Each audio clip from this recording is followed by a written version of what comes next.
আন্দোলন আমরা করতেছি, এখানে কেউ খাবার নিয়ে আসতেছে, কেউ পানি নিয়ে আসতেছে, কেউ লাঠি নিয়ে আসতেছে, কেউ আগুন ধরাচ্ছে। ওই যে টিয়ার শেল সহ গুলি আসতেছে, দেখা যাচ্ছে আমাদের বোনেরা আগুন ধরাচ্ছেন।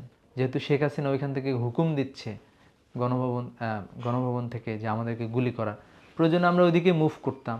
আমরা বিভিন্ন জায়গায় মারা যাচ্ছি। একটা মূলত প্ল্যান রেডি করা হয়েছিল। আপনি এই জন্য দেখবেন যে 4 তারিখ এবং 5 তারিখে যে রুটগুলো সাজানো হয়েছিল, এই বিষয়টাকে মাথায় রেখেই মূলত। তো আমাদের প্লেসগুলো আমরা রাস্তায় ঠিক করতাম, কারণ কোনো একটা বাসায় বসলে ট্রেকিং সহ নানা ধরনের সমস্যা থাকে, কিন্তু হাজার হাজার মানুষ, শত শত মানুষ রাস্তায় মারা যাচ্ছে। আমি একটু বোঝার চেষ্টা করতাম, রাত্রেবেলা একসাথে বের হইতাম, হয়তো বা শাকিল সহ, কখনো আসিফ আবদুল্লাহ সহ, আমরা একটু ঘুরতাম কোথায় কি অবস্থা ঢাকা শহরে। হাসিনা তো পরবর্তীতে সে মেনে নিবে এরকম একটা ভাব, কিন্তু আমাদের বিশ্ববিদ্যালয়ের সেক্রেটারি, ঢাকা বিশ্ববিদ্যালয় সাইদ মোহাম্মদ ফরহাদ, ও অনেকগুলো ফোন কিনে রাখছিল। পরে ওর কাছ থেকে আমি 2টা ফোন নিই। আচ্ছা, এমনি ভাইয়া, আন্দোলনের সময় আর কি যে কোটার দাবি যে আপনাদের, এটা কিন্তু শেখ হাসিনার সরকার মেনে নিবে বা মেনে নিচ্ছে এমন তথ্য কিন্তু আপনাদের মাঝে চলে গেছে। তাহলে তো মেনে নিতে আন্দোলন বন্ধ, তার মানে হাসিনা ঠিকই গেল, এরপর তো আপনাদের ভয়ঙ্কর পরিস্থিতি হতো। মানে এরপরও আন্দোলনটা কন্টিনিউ কিভাবে হলো? আসলে যেহেতু কোটার বিরুদ্ধে মূলত আন্দোলনটা ছিল, এবং আমরা তো কোটা প্রথার অবসানের এটা একটা বড় টার্গেট ছিল। এর বাইরে আমরা যখন বসছিলাম, আমরা আসলে কিছু প্রিন্সিপাল ঠিক করছিলাম যে আন্দোলনটা থেকে আমরা কি কি অর্জন করতে চাই। এরকম কিছু প্রিন্সিপাল ছিল, এই বিষয়গুলো আমরা অর্জন করতে চাই। ফ্যাসিবাদ যে আমাদের উপর চেপে বসছে, এটাকে কিভাবে আমরা মুক্ত হইতে পারি, মানুষকে কিভাবে সচেতন করতে পারি, ভয়টা মানুষের কিভাবে কেটে যায়, এই বিষয়গুলো নিয়ে আমরা কাজ করছিলাম। তো এর বাইরে যেটা ঘটছে যে হাসিনা তো পরবর্তীতে সে মেনে নিবে এরকম একটা ভাব, কিন্তু এর মাঝে অলরেডি কিন্তু আমাদের অসংখ্য ভাইকে শহীদ করে দেওয়া হয়েছে। শহীদ আবু সাইদ মারা গেছে, আরও এরকম অসংখ্য শহীদ হয়ে গেছে, মানুষ শহীদ হয়েছে। তো এই রক্তের উপরে আসলে কিভাবে আমরা আসলে এরকম একটা ফ্যাসিবাদী রিজিমকে আবারও টিকে থাকতে দেব। সে আমাদেরকে 9 সালে মেরেছে, আমাদের বিডিআরের অফিসারদেরকে মেরেছে, সেনাবাহিনী অফিসার। 6 সাল থেকে শুরু করেছে, এরপরে 28 হ্যাঁ হ্যাঁ, অক্টোবর বলা থেকে। যায় 28 অক্টোবর থেকে শুরু করেছে। হেফাজতে মেরেছে, হ্যাঁ, হেফাজতের আন্দোলনে মেরেছে, এবং এভাবে করে সে আবারও মেরে আবারও পার পেয়ে যাবে, আবারও ক্ষমতায় থেকে যাবে। জি। এজন্যই মূলত টেকনিক্যালি মূলত আমাদের পক্ষ থেকে 9 দফাটা মূলত দেয়া। 9 দফায় কিন্তু আপনি দেখবেন যে অনেকগুলো গিট আছে, যেগুলো আসলে আওয়ামী লীগ খুলতে পারবে না বা শেখ হাসিনা খুলতে পারবে না। এখানে এভাবেই মূলত এটা দেওয়া হয়েছিল। আচ্ছা, আন্দোলনের দুটো গুরুত্বপূর্ণ বিষয়, একটা হচ্ছে যে 6 সমন্বয় গ্রেপ্তার অথবা গুম হয়েছে, আর আরেকটা বিষয় হচ্ছে যে নেট বন্ধ করে দেওয়া হয়েছে। এখন সমন্বয়কারীরা তো আসলে বক্তব্য দিয়ে দিছে, এটা যেভাবে হোক, জোর করে হোক আর নিজেরা হোক, তো আন্দোলন বন্ধ এটা তো বলে দিয়েছে। আর অন্যদিকে নেট তো বন্ধ বারবার হয়ে যাচ্ছে। এই সময়গুলোতে আপনারা কিভাবে ওভারকাম করলেন, তৈরি করলেন, বা পরিকল্পনাগুলো, অথবা তার ফলে তো এই সফলতাটা আসলো, হ্যাঁ, মানে কিভাবে ওই যদি সময়টাতে যেটা বলতেন। ছিল যে যখন মূলত গণহত্যা শুরু হয়ে গেল 18 এবং 19 তারিখে, আপনারা জানেন যে 19 তারিখে মূলত নেট বন্ধ হয়ে গেছে।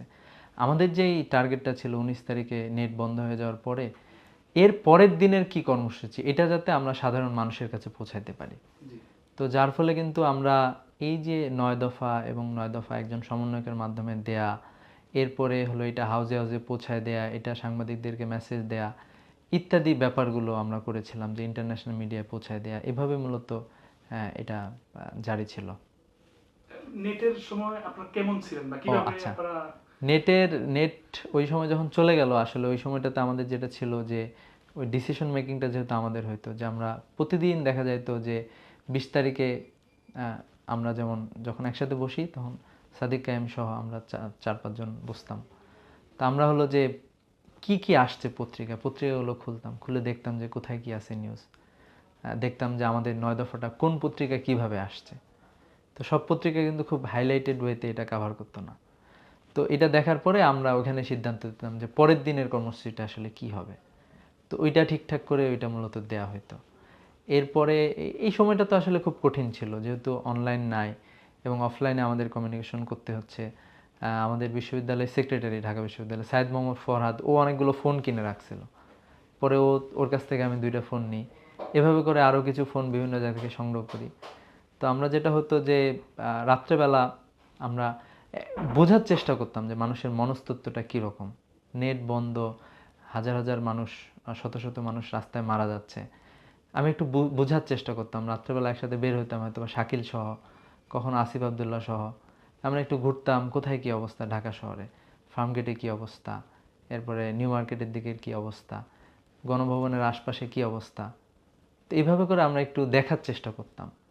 তো এখানে যেটা ঘটতো যে আমরা নতুন নতুন বিষয়গুলো পেতাম, যে কখনো হয়তো বা দেখতাম যে ফার্ম গেটের ওই এলাকাটাতে ঢুকতে দিচ্ছে না, আওয়ামী লীগের লোকজন ওখানে গোল করে বসে আছে। পরের দিনে গিয়ে হয়তো বা দেখলাম যে ওখানে আওয়ামী লীগ নাই, ওখানে শুধু সেনাবাহিনীর কিছু লোকজন দাঁড়ায় আছে। তখন আমরা বুঝতাম যে সরকার যে আস্তে আস্তে দুর্বল হয়ে যাচ্ছে, আওয়ামী লীগের লোকজনও যে আর এভাবে পারতেছে না। তো এই জাতীয় বিষয়গুলো মূলত খেয়াল করার চেষ্টা করতাম আন্দোলন কিন্তু এই যে বেরোতেন মানে বাইক দিয়ে বেশি বেশি করে বেরোতেন, যতটুকু জানলাম যে দুইবার আপনারা মানে আইন শৃঙ্খলা মানে কারণ বাজারে একটা ঝামেলা পড়েছেন, কিন্তু মানে ধরা খেয়ে তো যেতেন, মানে এর কৌশলটা কি আসলে এইভাবে আপনি রিস্ক নিয়ে যেতেন বিভিন্ন, এমনকি খুব গুরুত্বপূর্ণ জায়গায় যাইতেন, বোঝার চেষ্টা করতেন, মানে আপনাদের পলিসিটা কি ছিল বের হওয়ার?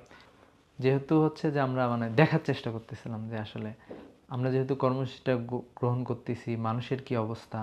আমরা যখন কোনো একটা জায়গায় যেতাম, মিরপুরে হয়তো বা চলে গেছি, ওইখানে যাই কিন্তু আমরা বলতাম, কাউমি মাদ্রাসার একজনকে হয়তো বা দেখা হয়েছে, বলতাম যে ভাই আপনারা সবাই কেন ঐক্যবদ্ধভাবে নামতেছি না আমরা। তখন দেখা যেত ওই যে হাসিনা যে আমাদেরকে আলাদা করে রাখছিল, এটা সে বলতো যে ভাই আমরা নামলে তো বলবে যে জঙ্গিরা নামছে, এরকম।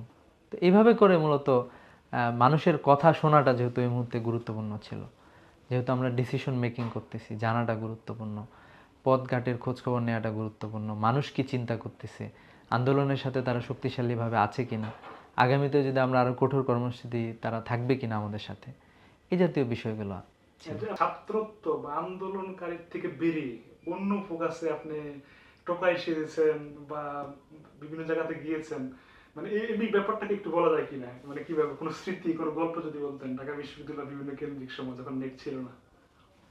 ও আমরা আসলে ওই সময়টাতে যেমন আমি হচ্ছে সরি মানে বিভিন্ন জায়গায় যেমন হচ্ছে যে আমাদের মানে ভাইরা থাকতেন হয়তোবা।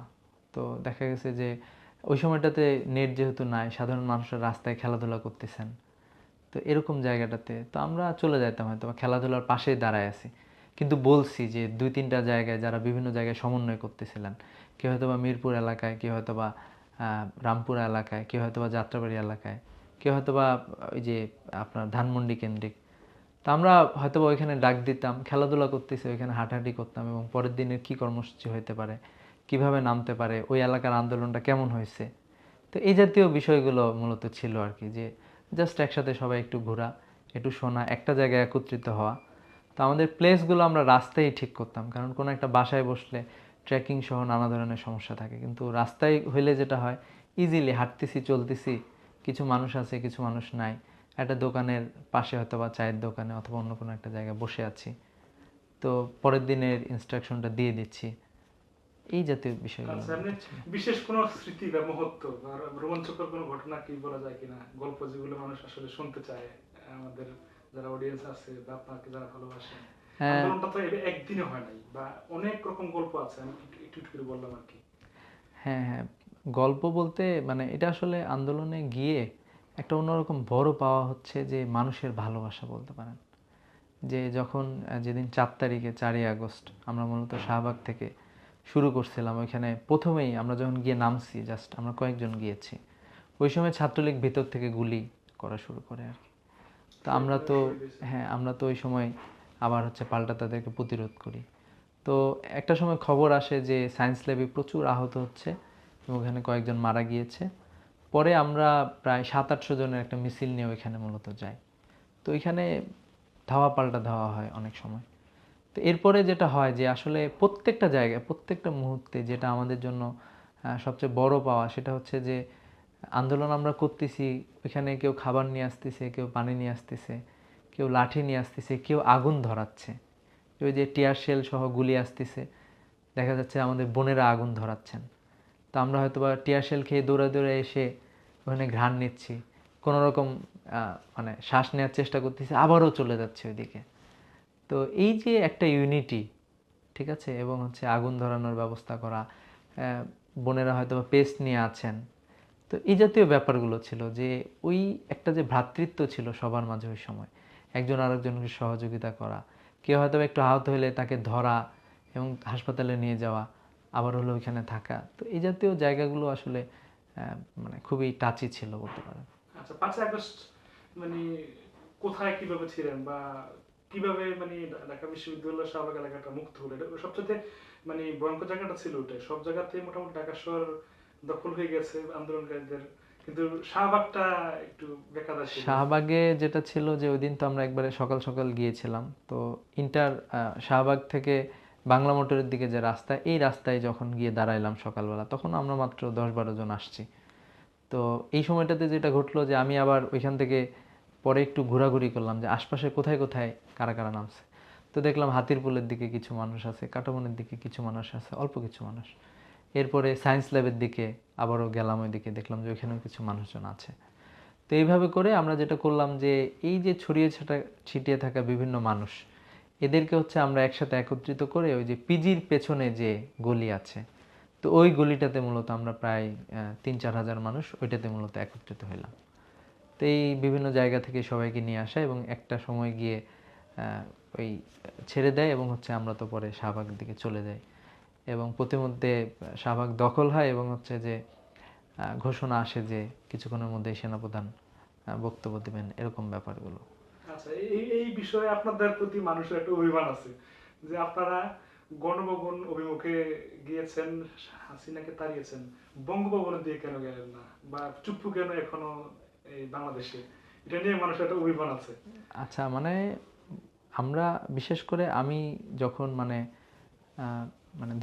আমাদের যখন দেখার সুযোগ হয়েছিল যে 18 তারিখ এবং 19 তারিখে আন্দোলন কোথায় কোথায় হয়েছিল, এটা যখন আমরা দেখতেছিলাম, তখন আমরা দেখলাম যে প্রায় প্রত্যেকটা জায়গায় ঢাকা শহরে অনেক অনেক জায়গায়, একবারে যদি আমি বলি ফার্মগেট, এরপরে মহাখালী, এরপরে রামপুরা থেকে শুরু করে এই জাতীয় তেজগাঁও এলাকা, এরপরে মিরপুর, এরপরে মোহাম্মদপুর, ধানমন্ডি, সায়েন্স ল্যাব, এরপরে আপনার এটাকে কি বলে পান্থপথ, কাঁটাবন, সব এলাকায় মানুষজন ছিল কিন্তু।